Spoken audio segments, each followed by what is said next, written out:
What's up guys, Shawnthebro here, and we're back for another episode of the fighting game tutorial series. In today's episode, we are going to continue going over unlockable items, and this will be part 5. Specifically, what we're going to be going over today is making sure that all of the characters that we've unlocked on the character select screen not have the lock symbol. That way I can actually see the character there and it indicates to the player that we have unlocked them. Additionally, when we try to select a character, if we don't have that character unlocked, we shouldn't be able to select them right now. We can, it doesn't matter. This is just a visual thing. When we actually go to confirm the selection for player 1 or player 2, if that character is not unlocked, we shouldn't be able to select them. We are going to make the assumption that on local situations, each player has access to all the characters that are in the save data. So if I unlocked every character for player 1, player 2 is automatically going to have all those characters unlocked as well. This could change in network scenarios because we may have an online match and one player has unlocked them and the other player hasn't. But for this case, all characters are going to be shared between those players. That's what we'll be hopping into today.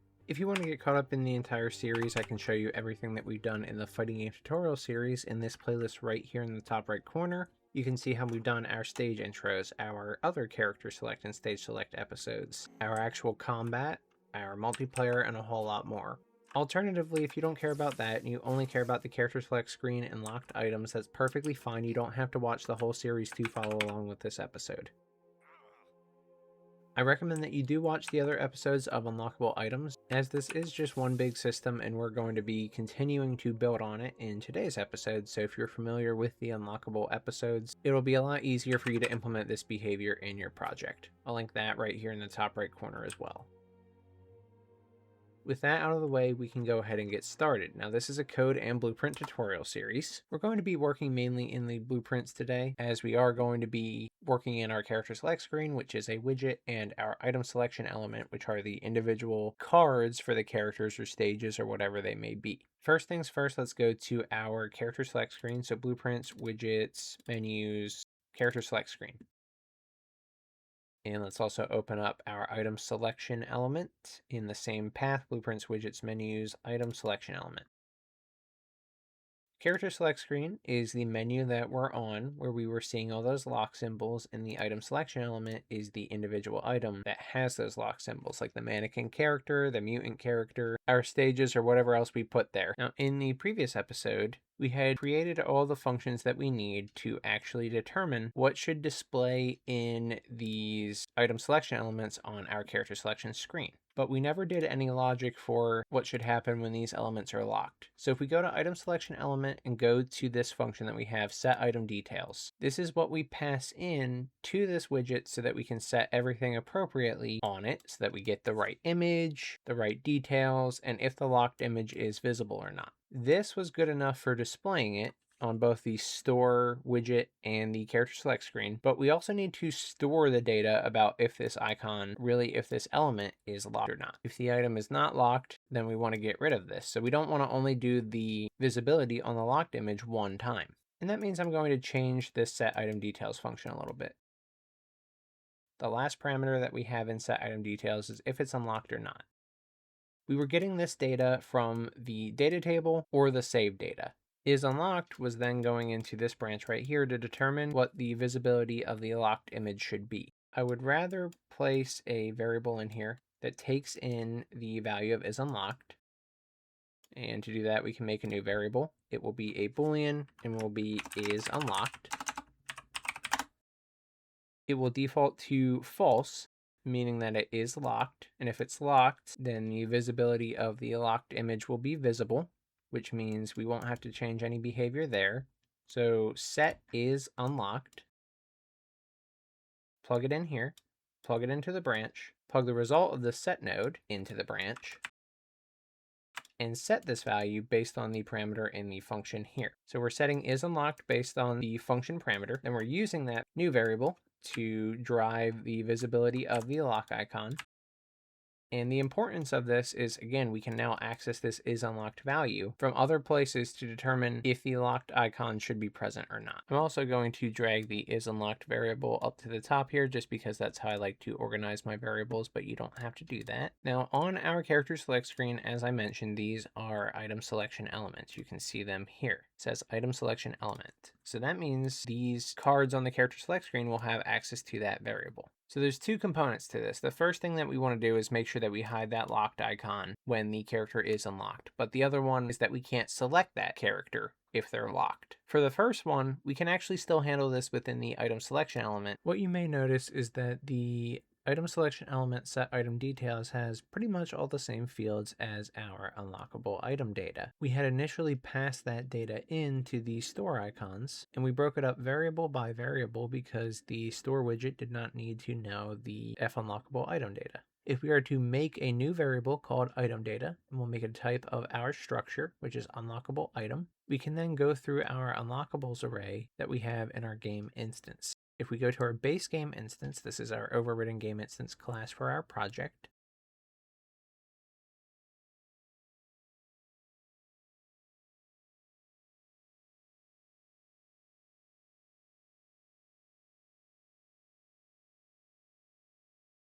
And we scroll down in base game instance.h, you'll see that we have our unlockable item type and we have our unlockable item structure here. This should contain everything that we need for these unlockable items on our character and stage selection screens. In fact, more than what we need. Our goal is to get this structure from the code into this blueprint. So we get our game instance and then we cast that to our game instance type, which is base game instance. We also have an array of these unlockable items, which just stores every unlockable item that we have in the project, called unlockables. So if we drag off of base game instance and get unlockables, we can get that array. If we go back into our code and go to base game instance.cpp, you'll see that we initially set the unlockables in the constructor. It's a T array of our unlockable item.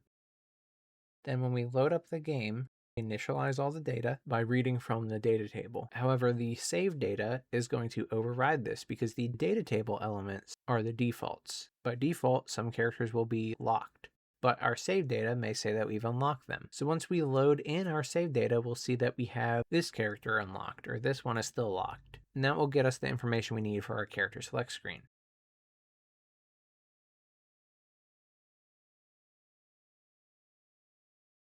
Once we go back into the blueprint, we can get a copy or a reference is fine here. I'll use a copy. And we can set that result to our item data variable that we made in the blueprint here. That means we're going to use an index to retrieve the correct unlockable item data to determine if it's unlocked or not. We can break this structure to get all the variables we were using in this function prior. As I said earlier, unlockable item has all the data we need for this. So that means we can remove all of our inputs to set item details. We'll leave one for now. We'll leave our item unlockable index. I'll show you how that's going to work later. But this also means we can remove the variables for the name, description, the cost, the is unlocked variable, the unlockable item index. We can keep our default item image if we want because we are using that on the character select screen for now so that we can set different icons specific to the character select screen. So that's not necessarily required to be removed.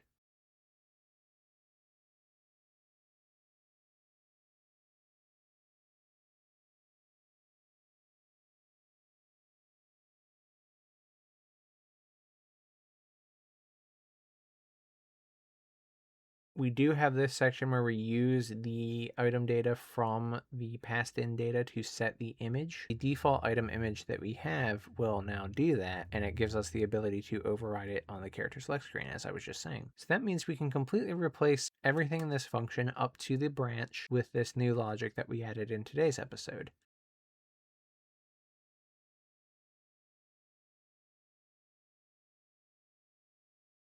You can hook it up, and then additionally, you can put your item index being passed into the function for your get in your unlockables array. This isn't actually going to be what we want to do. I'll explain why that is in just a minute.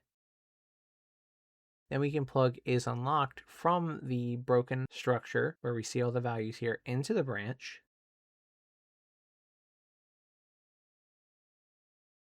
And use that is unlocked to determine if we have access to the character or not. Next, what we need to do is call this function and pass the corresponding integer into it. We need to go back to the character select screen.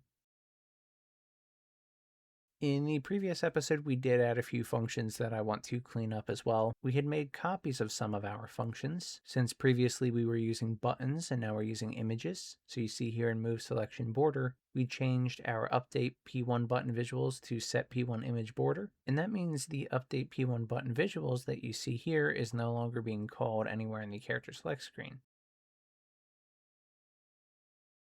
It's basically doing the same thing as Set P1 Image Border, but we no longer need that other one. So I'm removing Update P1 button visuals.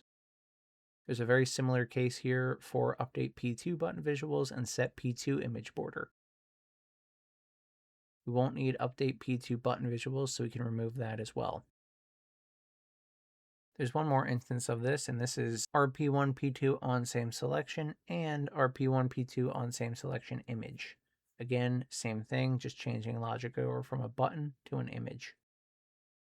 We no longer need our RP1 P2 on same selection, so we can delete that function, and I'll reorganize the functions a little bit so that they keep their same basic flow.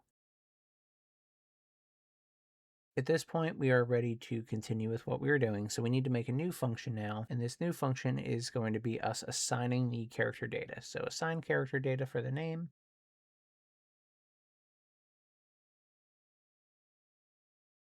And what we'll need to do is grab all of our different possible characters, and specifically their character item selection elements that are on the character select screen.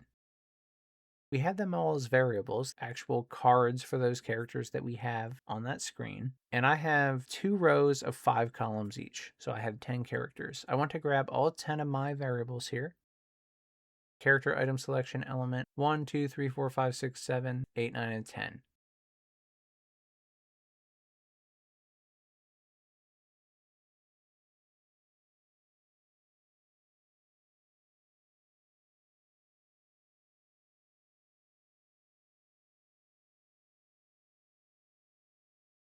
And we're going to make this into an array so we can loop through this and just make this very easy on ourselves. So make array, add pins, hook up all your connections here.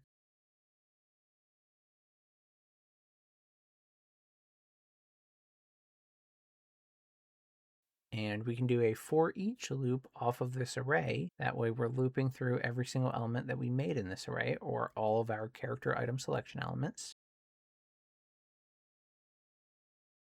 Then off the array element, which is an item selection element, and that's where we made our function set item details that we were just editing, we can call this function and pass in the array index. Again, passing an array index here is actually going to be wrong, but we'll get into why that is in a minute. Now, if we go back to the event graph and specifically event construct of the character select screen, you'll see we were adding the background to the character selection screen.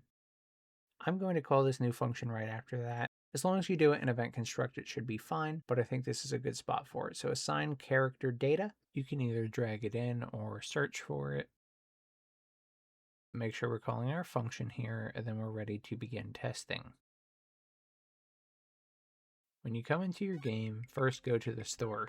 We have to make sure that we unlock or buy certain characters because they are all set to not be unlocked by default. I'll just buy the 3 characters that we can actually play as, which are the Mannequin, Mutant, and the Vanguard. We can go into Versus now, and you'll see that it mostly worked. The Mannequin and the Mutant worked, but the Vanguard did not. This relates to something I mentioned in the previous episode of Unlockables, and this is what I was saying was not correct in this episode of Unlockables. If we go to our data table for all of our unlockables, it's in Blueprints, Library BPs, Unlockable Item Data. In there, you'll see that the Vanguard is the 14th index, whereas the Mannequin and the Mutant are index 0 and 1. The Mannequin is the first index, the Mutant is the second index, and Vanguard is the last index that we have in that data table. There's 2 things that we need to adjust now to make sure that we can support characters being in different slots than they are in the data table. First, we need to go to assign character data on our character select screen and not pass in the array index in the for each loop. Go back to our item selection element and remove our input parameter on set item details. We are not going to pass in an integer for this. We are instead going to use an index that we assign on that character selection element, or that generic item selection element, whatever the item is that we're selecting. Add an integer variable for this. We'll call it item index, and we'll make sure that it is instance editable just like our default item image is. That allows us to adjust these things on the widget directly for every instance, and that means we can assign an item index to every single one of our characters on this screen. What we'll do is we'll link these item indices up with the index on the data table. So whatever's in the row name in the data table, we're going to link it to that element. So the mannequin, for example, is index 0. We'll leave that alone. Then we'll go to the mutant, which is index 1, because the row name is 1 in the data table. We can do this for all of these. There is a little bit of open-endedness that's available for the hidden or unavailable characters right now, as I place those there as placeholders, and I don't actually have hidden characters for all the question marks here. These are just characters that could possibly come. We can assign them all to 10, so it's supported by the rest of the system, and they appear as locked if we have an unlocked character 10. Additionally, for random can stay as 0 because that will link to the mannequin, which will be unlocked for now. We may need a different method for this in the future, but we don't for now. It works perfectly fine as is.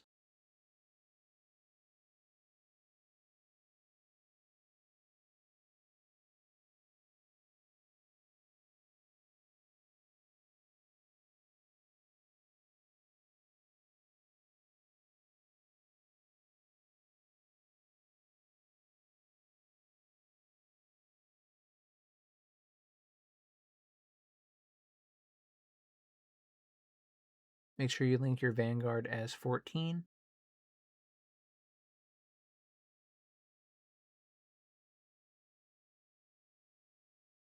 Back in the item selection element, when we're getting the value from the unlockables array, we want to pass in item index instead. That will make sure that we map to the appropriate value in the data table for the unlockable items.